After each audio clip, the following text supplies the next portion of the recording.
Good morning, beloveds.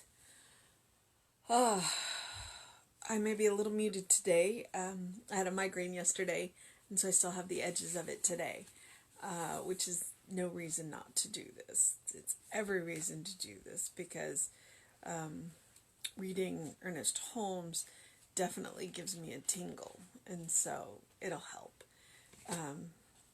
Which is something interesting. It's like when you aren't feeling, at 100%, then go read something inspiring. It helps. It helps a lot. All right. It is July 3rd. It is Friday. The 4th of July is on a Saturday, which is interesting. So, it'll be interesting if I get any sleep over the weekend because my neighbors really like the fireworks. They've already all moved their cars, so I know I normally get up early on Saturday and go to the park to run. I'm just like, are they gonna let me go to sleep at a reasonable time tonight so that I can get up early and go to the park and run? Okay, or I'll be tired enough just to sleep through it, because I've done that before too. Today, I am guided by the wisdom of God. That's our title. Thus saith the Lord, let not the wise man glory in his wisdom, but let him that glorieth glory in this, that he understandeth and knoweth me. And that is from Jeremiah, and chapter 9, and it's 23 and 24. Which, by the way, if you've never read the prophets, they're interesting. Especially if you get one of a good Bible that tells you, like, gives you kind of time period ideas on when the prophets were written. They had a lot to say, and you don't always expect what they say. So, some universal and infinite intelligence governs everything, holds everything in place, and directs the course of everything. The intelligence that governs the planets in their course is the same wisdom that is in the anthill or in the beehives. This same wisdom is in the bird that flies north in the summer and south in the winter, and knows where to find its food. But that which is blind or instinctive knowing in an animal should become conscious knowing and will in the human. In the animal kingdom, it works as a blind force. In the human kingdom, it works through blind force only in the automatic reactions of nature, such as the involuntary functions of the human body. But the more personal use of it, whether or not we shall call upon it in the one mind and spirit to direct and govern our affairs, this depends on our personal choice. This is what freedom and individuality mean. Today, I am guided by the wisdom of God in everything I do, say, and think. Since there is nothing large or small in the infinite divine mind, I know that the same wisdom that governs everything in the universe is brought to bear upon the little things in my personal life. I permit this wisdom to direct me. I affirm the presence of this wisdom and acknowledge its actions in everything in my life. Therefore, I know what to do under every circumstance. I know how to plan my life and direct my path because I recognize the infinite wisdom is doing this for me by doing it through me. There is no uncertainty or confusion in my life. The divine spirit always knows what to do. Therefore, I am never without guidance. There is one wisdom, one intelligence, one mind. I live and move and have my being in this one. My every act, thought, and purpose are guided by this wisdom. He's not pulling any punches this month. He is definitely not pulling any punches this month. Okay. So, some universal and infinite intelligence governs everything, holds everything into place, and directs the course of everything. He mentioned gravity yesterday. And that's what when Reverend Jesse likes, when he talks about spirit or he talks about God, he talks about a patterning intelligence, which is an interesting way to think of it because it takes you away from the great accountant in the sky. A patterning intelligence, because we run on patterns, we're wired into patterns, we follow and build from. DNA is a pattern. So that's, why not? Why not? The intelligence that governs the planets in their courses is the same wisdom that is in the anthill or the beehive. So he's just making a case that the same intelligence, it's at every point and its circumference is nowhere. That quote that we keep moving further and further back in time. We thought Voltaire. Yeah. This same intelligence is in the bird that flies north in the summer and south in the winter and knows where to find food. Okay, so he says it's everywhere. The planets in their orbits, the anthill, the beehives, the birds that migrate. This intelligence is everywhere, but on their level, it is blind or instinctive knowing in the animal. But when we get to humans, because we are able to reason, and I don't know if you've seen any videos on crows, they can reason because they can solve puzzles.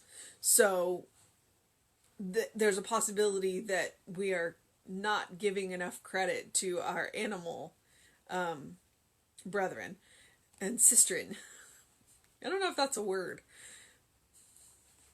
It is now for me. Okay, so, but he's making a case for when you get to any being that can reason and uses logic, it should become a conscious knowing and will.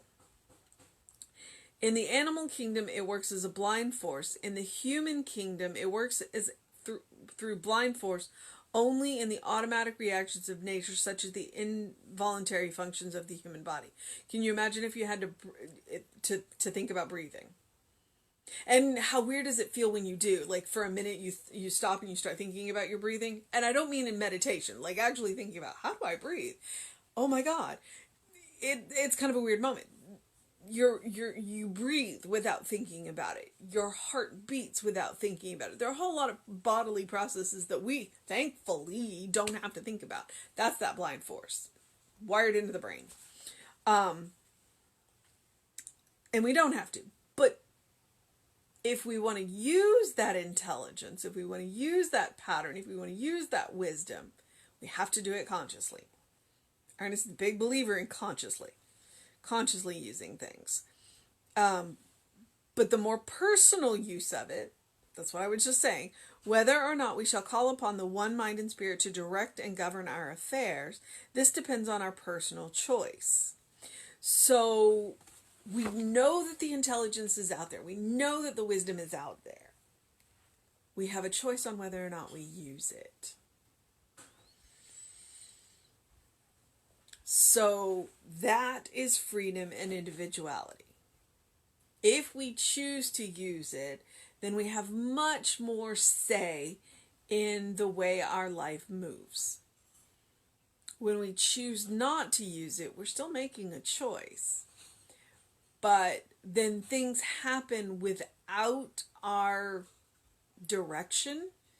And they don't always go the way, in fact, they rarely go the way we want. If we are allowing ourselves to be blown about on the winds of chance without making a conscious direction, we're not using our freedom the way we were designed.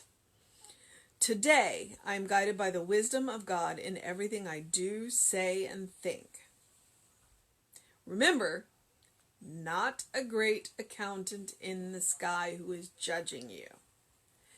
A divine patterning intelligence that is having an experience through you and wants you to be creative and wants you to be happy. Since there is nothing large or small in the infinite and divine mind, I know that the same wisdom that governs everything in the universe is brought to bear on the little things in my personal life. Don't just use it for the big stuff. Go ahead and use it for the little things. I mean, heck, we start out teaching about parking spaces. So, to some people, parking spaces are a big deal. To others of us, I don't mind walking a little bit. But why not use it for the big stuff? Or why not use it for the little stuff, not just the big stuff? Don't save it for the big stuff. Practice on the little stuff. Because the more practice you have, the more automatic it becomes to default to that. And then it's easy to use it on the big stuff that catches you off guard, if that makes sense. All right. I permit this wisdom to direct me. I affirm the presence of this wisdom and acknowledge its action in everything in my life. You have access to all of the wisdom in the universe, if you are open to it. And so right there, he's just saying, I affirm that this wisdom is there, and I affirm that it is my right to use it. Therefore, I know what to do under every circumstance. I know how to plan my life and direct my path because I recognize the infinite wisdom is doing this for me by doing it through me. God can only do for you what God can do through you. So when you don't know what to do, and it happens to the best of us, one of the best things to do is go find somewhere to sit that is quiet and listen. Meditate. Pray. When you pray or treat is when you talk to God, and when you meditate is when you listen to God. Or Spirit. Take your choice.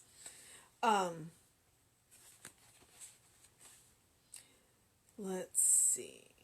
Where did I leave? There is no uncertainty or confusion in my life. That is a power statement. And if you need it, use it. The divine spirit always knows what to do. Therefore, I am never without guidance. Just because I don't know what to do doesn't mean that there isn't something that does. So, Lilia, I loved Lilia. She says, I may not know the answer, but I know something that does. And that's spirit. And Google. But you know what I mean. So, we can't Google absolutely everything. Sometimes we have to shut up and listen. There is one wisdom, one intelligence, one mind. I live and move and have my being in this one. My every act, thought, and purpose is guided by this wisdom. So, your mission, should you choose to accept it, is to recognize the divine wisdom that is around you and through you and in you. And listen. Allow that wisdom to flow through you. Make a conscious habit of listening to the wisdom and allowing it to flow through you for the little things, because you're building up that spiritual muscle so that when it is time to do the big things, it's not this scary thing, oh my God, I've never done before.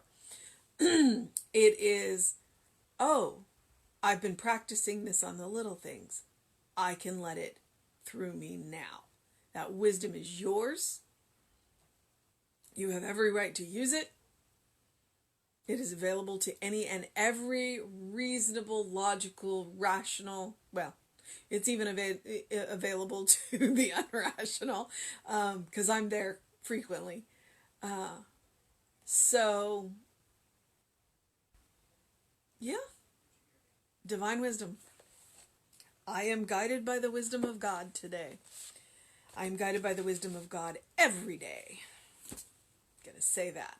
And I'm going to end it on that, and I'm going to tell you to do something loving for yourself, to do something kind for yourself, do something compassionate for yourself today. We are moving on into the summer months because, I don't know if you know, but it's July. So it's hot out there, and we have a very brief window in the morning where fresh air is a good thing. So in your way, get your fresh air. Get your move on, get your groove in. Do what you need to do to make it a fantastic day, beloveds. All right? Know that you are a beloved child of God. Reverend David will be on with you sometime around 5 today, and I will be back at 9 a.m. tomorrow, 9-ish a.m. tomorrow. It is Saturday. It does mean I get to go to the park, so I will be back around 9. And then have squirrel pictures up later. All right, beloveds. Have a fantastic day. Bye.